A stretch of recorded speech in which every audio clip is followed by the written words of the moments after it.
Monsieur Abel. Monsieur Abel.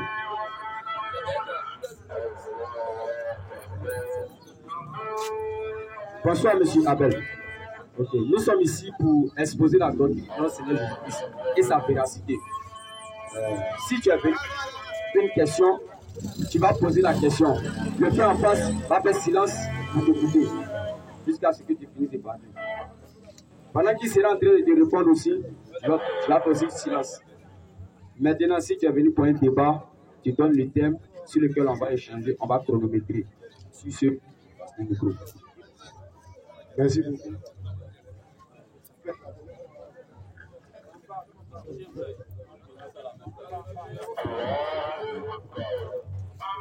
La dernière fois, il a eu à parler sur il a eu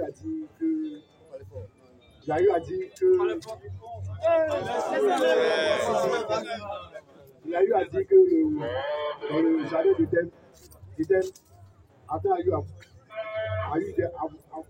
eu à avoir des rapports avec l'homme. Elle a eu des rapports avec l'homme. Ce qui soit avec le Seigneur. Maintenant, on voulait savoir si dans le jardin d'Éden, Jésus était présent dans le jardin d'Éden.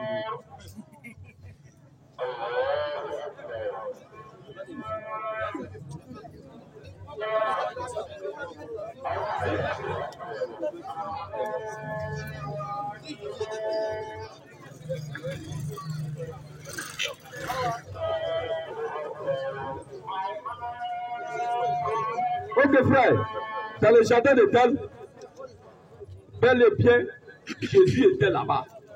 C'est pourquoi quand il est venu, il a dit, je suis le pain de vie. Or, l'arbre de vie qui était dans le jardin d'Éden, c'était Jésus. L'arbre de la connaissance du bien et du mal, là, c'était Satan. Les deux arbres là. L'arbre de vie là typifiait le Seigneur Jésus-Christ. Tu comprends bien, non? C'est pourquoi quand il est venu lui-même de sa propre bouche, il a dit, je suis le pain de vie qui est descendu du ciel.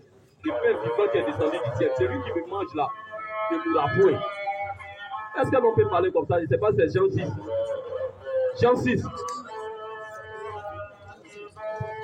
Jean 6 aussi. Jean 6, verset 10, si je ne me trompe pas aussi. Allons-y, frère.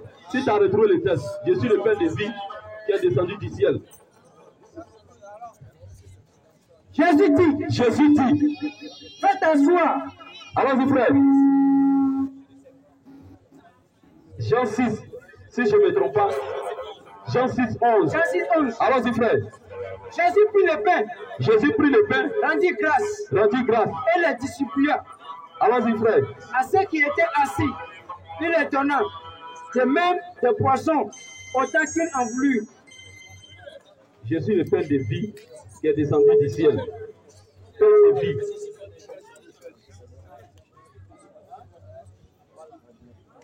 Donc, mon frère, le verset va sortir. Tu comprends un peu? La Bible dit, il y avait deux arbres dans le jardin d'Éden. L'arbre de la connaissance du bien et du mal, c'était la personne de Satan lui-même.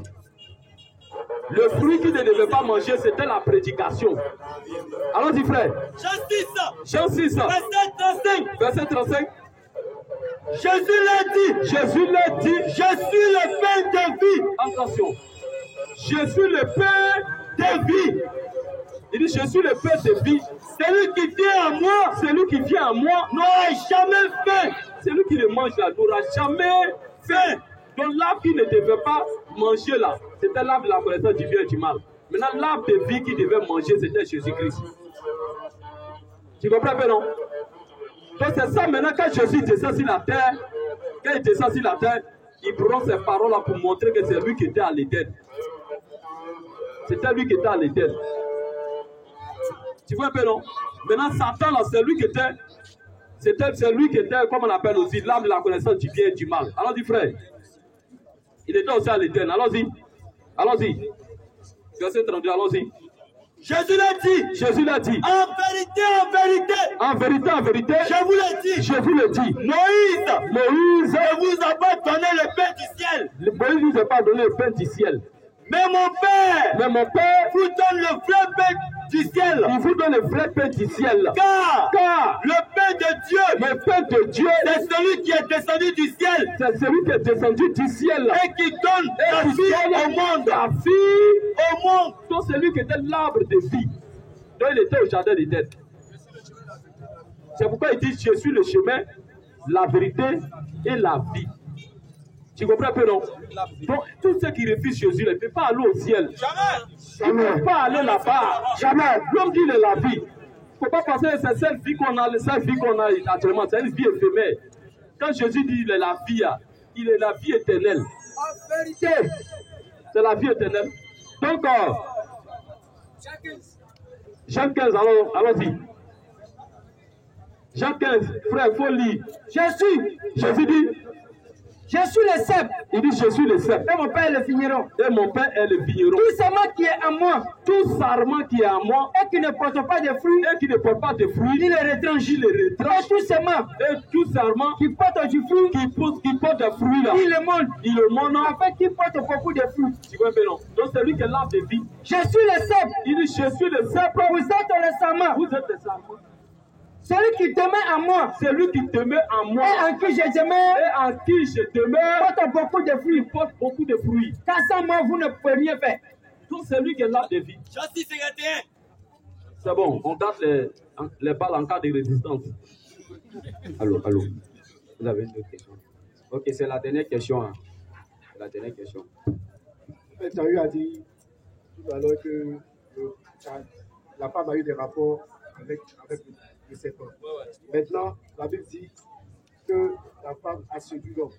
Et l'homme aussi a mangé. Maintenant, je voudrais savoir si c'est le sexe que la femme a eu avec le serpent. Donc, le serpent aussi a eu des rapports sexuels avec l'homme. Ok, frère. Allons-y. C'est que, frère, attends. Ça trompe beaucoup d'hommes. Effectivement, c'est le sexe qui s'est passé avec la femme a eu avec le serpent. Maintenant, quand Dieu a créé l'homme, Adam et Ève là, et qu'il a dit, multipliez-vous et remplissez la terre. Dieu n'a pas encore montré comment il devait faire ça. Dieu n'avait pas montré ça. En réalité, l'homme devait se multiplier par la parole. Tu comprends peu? Comme Jésus est venu au monde là, c'est pour ça que Adam et Ève devaient se multiplier. La manière que l'ange Gabriel était venu vers Marie, il dit, tu tomberas enceinte. C'était la parole qui parlait. Et lorsque Ève a dit Amen, Marie plutôt a dit Amen, elle est tombée enceinte. C'était comme ça la parole qu'il devait prononcer à sa femme. Mais c'est Satan qui est venu révéler la voix du sexe. Donc tout être humain qui vient par les rapports sexuels là, il est souillé. Adam il ne devait même pas accepter Ève. Lui il a suivi sa femme dedans. C'est pourquoi Jésus entrant dans le monde n'est pas venu par la voie sexuelle. Il a passé par la voie normale pour vivre par Dieu. C'est pourquoi il ne pouvait pas pécher. C'est un mystère. C'est un mystère que vraiment si Dieu t'a pas fait grâce, tu n'as pas vu ça, frère, on ne peut rien faire pour toi. Ton enfer est garanti. C'est ça. Ton enfer est garanti. Donc tu vois un peu non? Donc ce n'était pas les rapports sexuels. Donc, c'était les rapports sexuels qui s'est passé dans les jardins d'Éden. Mais ce n'était pas par les rapports sexuels qu'on devait se multiplier. Si nous tous on était venus par la parole, on n'allait pas être des pécheurs. C'est pourquoi la Bible dit dans Job 15, verset 14. Job 15. Écoute ce que la Bible dit. Job 15, 14. Qu'est-ce que l'homme? Qu'est-ce que l'homme? Pour qu'il soit pur. Pour qu'il soit pur. Celui qui est né de la femme. L'homme qui est né par les rapports sexuels. Peut-il être juste? Il peut être juste. Si Dieu n'a pas confiance. Si Dieu n'a pas confiance en ses saints. Si les cieux ne sont pas purs devant lui. Ne sont même pas purs devant Dieu. Combien moins l'être abominable. Dieu dit l'homme abominable. Et pervers. L'homme qui boit l'iniquité comme l'eau. Il boit le péché la comme de l'eau. C'est grave. C'est grave, frère. Il y a des gens qui disent, si la terre, il faut bien te comporter, il faut être un Dieu, il faut donner les gnomis aux gens, il faut donner les francs aux gens, il faut faire la zakat, il faut laver tes pieds, il faut laver ton anus, toutes ces choses-là, tu seras pur et tu vas aller au paradis. Personne ne peut aller au paradis par ses pauvres œuvres. C'est pourquoi la Bible dit que C'est par la grâce que vous êtes sauvés, par les moyens de la foi, et cela ne vient pas de vous. Quand le président de la République prend la décision de gratter les prisonniers, ils ont fait quoi pour être en liberté? Question. C'est ce que Dieu a fait. On ne peut pas aller au ciel parce qu'on a arrêté de fumer. On ne peut pas aller au ciel parce qu'on a arrêté de commettre adultère. Jamais. Tu peux arrêter de fumer, tu peux arrêter de boire, tu peux arrêter de commettre adultère, mourir quand même, aller à l'enfer. C'est ça. Il faut croire au Seigneur Jésus-Christ. Quand lui rentre en toi, toutes ces choses-là tombent. En vérité. Donc, Adam et Ève là, voici l'erreur qu'ils ont commis. Donc, si tu n'as pas compris ce mystère-là, tu ne peux pas comprendre toute la Bible. Tu ne peux pas. Tu comprends un peu, non? Donc, c'est la dernière question. Le modérateur. Ok, frère, donne le micro, on va l'attendre aussi. Je vous dis merci pour le message que vous avez dit. Mais attends, on va te donner un petit verset cadeau. Faut prendre Jean 3. Jean 3, partie verset 1er. Là, c'est le verset Kouassou. C'est Kouassou. Jean 3, premier. Jean 3, verset 1er. Mais, il y a un homme. Dans les pharisiens. Nommé Nicodème. Un chef des Juifs. Il fait nuit auprès de Jésus. Il est venu la nuit auprès de Jésus. De nuit, alors. Et lui dit. Il dit à Jésus. Rabbi, nous savons que tu es un docteur venu de Dieu. Tu es un docteur venu de Dieu. Car personne ne peut faire ces miracles. Personne ne peut faire ces miracles que tu as fait. Que tu fais là. Si Dieu n'est avec lui. Dieu n'est avec lui. Jésus lui dit. Jésus lui répondit. En vérité, je te le dis. Si un homme ne naît de nouveau. Attention. Pourquoi Jésus dit si un homme ne naît de nouveau, c'est-à-dire ta première naissance là, il n'est pas d'accord avec ça. Il y a deux naissances. C'est ta première naissance, il ne reconnaît pas. Tu dois naître de nouveau. Donc quand il a dit ça, le gars t'a frappé son esprit. Il va dire quoi? Il ne peut voir le royaume de Dieu. Si tu n'es pas né de nouveau, tu ne peux pas aller au ciel. Nicodème lui dit. Comment un homme peut-il naître quand il est vieux? Comment un homme peut naître quand il est vieux? Peut-il rentrer dans le sein de sa mère et naître? Rentrer dans le ventre de sa maman et puis renaître? Jésus lui répondit. En vérité. Je te le dis. Si un homme ne naît d'eau et d'esprit, il ne peut rentrer dans le royaume de Dieu. L'eau, c'est la parole. Oui.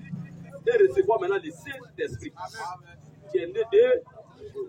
C'est ça la nouvelle naissance. Amen. Donc si tu meurs dans ta nature humaine, cette nature que tu as hérité de papa et de maman, tu vas l'enfer. Tu vas croire au Seigneur Jésus-Christ, à sa parole, à l'évangile, être baptisé au nom du Seigneur Jésus-Christ, recevoir son esprit, tu es né de nouveau. Amen. Donc il y a deux naissances. Tu comprends un peu? Donc que Dieu te bénisse.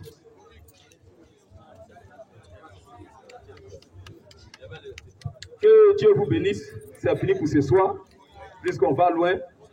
Et vous pouvez vous abonner sur notre page Facebook, les combattants des forces doctrines, YouTube aussi, les combattants des forces doctrines. Abonnez-vous massivement pour suivre les vidéos. Et vous aurez aussi des prédications là-bas. Pour tous ceux qui ont les questions sur la liste, dimanche prochain, nous allons les récupérer. Et vous pouvez aussi nous appeler au numéro suivant, 05 44 38 79 71. 05 44 38 79 71. Vous prenez ces numéros-là, je les répète, 05 44 38 79 71. Vous nous appelez pour avoir plus encore des instructions sur la Bible. Que Dieu vous bénisse.